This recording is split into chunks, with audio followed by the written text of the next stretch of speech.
Hi everybody, this is Professor Wagle. I've just finished grading your Snow Policy A and Snow Policy B.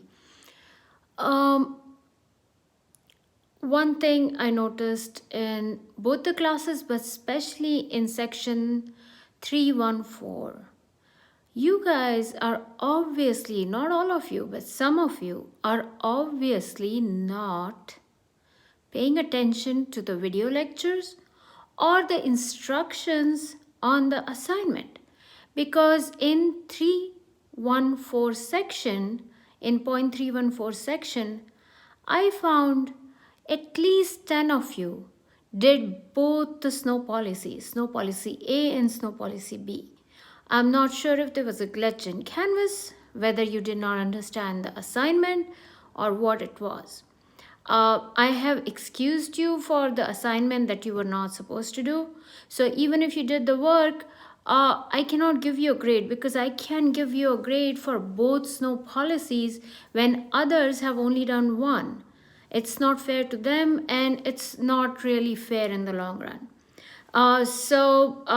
Please pay attention to video lectures. Please pay attention to the instructions on the assignments. Okay, if you are in doubt, tell me, ask me. I always return back your emails. To those of you who have emailed me with questions, I have responded back pretty quick.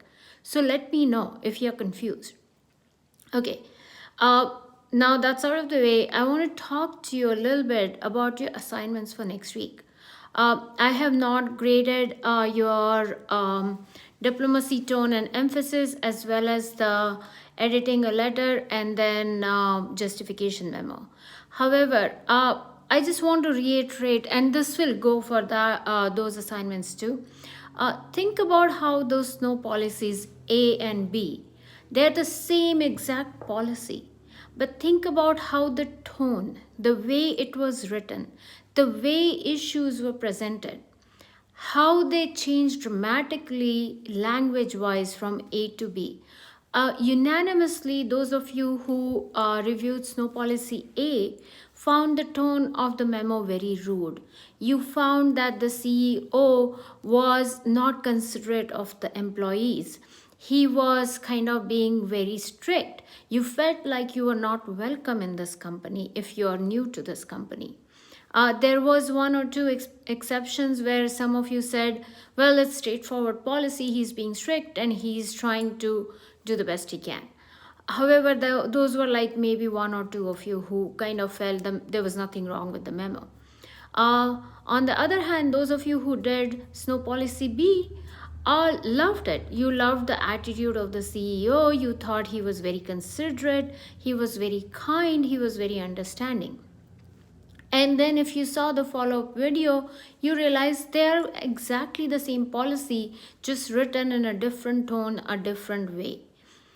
That's what you will be doing. You should be paying attention. You should be doing in your final technical style edit and justification memo, as well as your diplomacy tone and emphasis memo. If you're writing an email, if you're writing a memo, especially if you're delivering good news, or in the case of justification memo, you are telling somebody what they did wrong and how they can change it.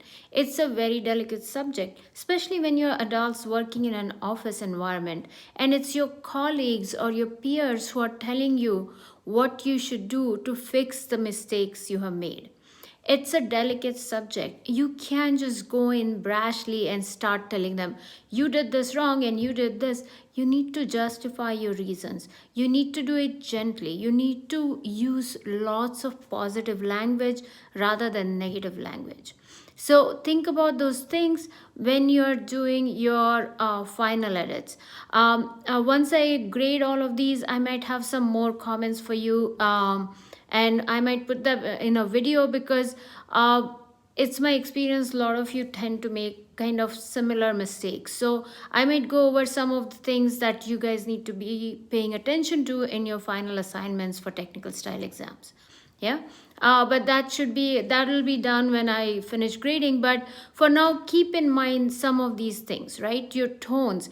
Every time you write a memo, every time you write an email, every time you write a letter, think about Snow policy A and B. Which kind of CEO, which kind of employee you want to be? Do you want to receive a memo which looks like Snow policy A, or are you wanting to write a memo that's like Snow policy A or Snow policy B? So think about those things when you're writing your memo, right? That's one thing out of the way. Another thing I realized is you guys need to know a few basics of technical writing in terms of formatting. So I will go over some of them quick with you on this video, but I will also write them down below this video lecture on the announcement page so you guys can refer back to it. Because most of you got the memo format right. You had the to, from, subject, date lines, and a lot of other things you got it right. However, there are some things you need to keep in mind and pay attention to. Almost everything you do in technical writing, just about everything, is written single spaced. It's not double spaced like we're used to in the humanities. It's all single spaced. So make sure your text is single spaced.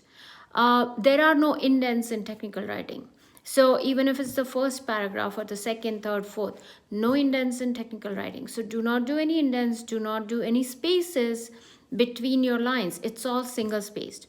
So keep that as your default option. You should have two spaces. So single space between lines, double space between paragraphs, right? So just tap enter one more time and you got a double space between two paragraphs. Keep your paragraphs short.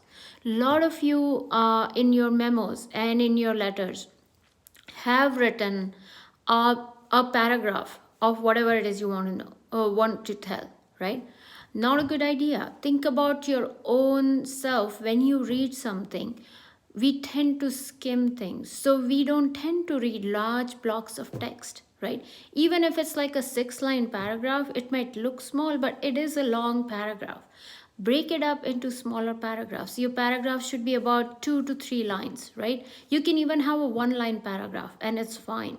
But do not have big blocks of text when you're writing your technical documents, whether it's memos, whether it's emails, reports, anything. Keep them short.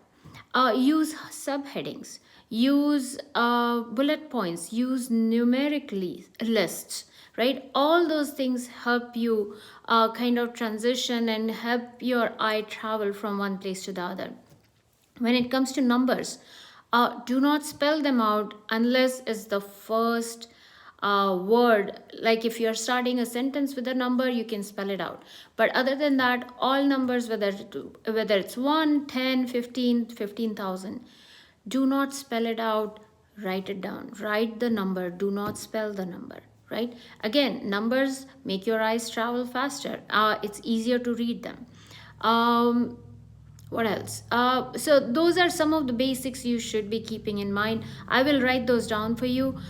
When you write your text, do not use your default text on Word. It could be Times New Roman depending on the software you have, or it could be the Calibri. Do not use those. Use a different text. Again, remember, we will talk about brand building when we do resumes. You can start doing it now. Use a text that you like. The only exception is Comic Sans and typewriter font. Do not use those two fonts. A Comic Sans shows that you're not serious because these are serious things you're writing. Typewriter font kind of is old fashioned, so you don't want that. But other than that, feel free to experiment. Again, when I say experiment, doesn't mean you go and write a cursive font that's hard to read. Your font should be pleasant to the eye, should be easy to read, kind of easy to see, right? Don't use glaring fonts. Don't use fonts that are so confusing you have to read it twice. Nobody wants to read memos and reports as it is. And then if your font is hard to read, then it's even harder to read those memos. So think about those things too. Yeah. So these are some of the basics of your technical writing that you should be following throughout this semester, throughout this class. So I will write those down for you so you have a guideline when you're starting to submit your documents. And think about, again, your tone, about how you're delivering bad news diplomatically. So think about all of those things: diplomacy, tone, emphasis. When you're emphasizing, how are you doing it? If something you're emphasizing is buried in a block of text, nobody's gonna read that. Somebody is gonna miss it. Maybe the person who needs to see it most is gonna miss it. So think about those things when you're writing your memos, you're writing your emails, you're writing your letters. Think about the same thing when you are writing your justification memo. Do not write. I had an email and I thought the student was confused. You can edit the letter or the email or the memo, whatever it is you have to edit in your final exam, as much as you want. If you feel it needs 10 changes, do 10. If you feel it needs 15, do 15 changes. But when you write justification memo for it, only focus on 2 or 3 important changes. The other changes, they can figure it out, they are there in the memo, but you can justify 2 or 3 specific out of those why you chose to do those, right? So don't write, if you say suggest 10 edits in a edit memo, in your justification memo, don't go around chronicling all those 10 changes, right? Just say, besides all the changes I've suggested, I want to focus on these 3 that I would highly recommend you implement, and then give your reasoning for why, right? So think about it that way. So I hope I've given you guys enough to think about when you try to tackle your final justification memo, as well as the technical edits and technical style edits, as well as the diplomacy, tone, and emphasis. I will grade these as soon as I can, and I will have a video kind of chronicling what stuff you guys have done well and what stuff you guys should keep in mind. But for now, this is all I have. I will publish the next module Friday night, so you have over the weekend to ask me questions, go over some of the stuff I'm letting you know, and that's it. Hopefully, I already see a lot of you are submitting the technical style edit and justification memo. I hope all of you are able to submit it by Friday midnight, and then we'll talk about the next one. Okay, talk to you later. Bye bye.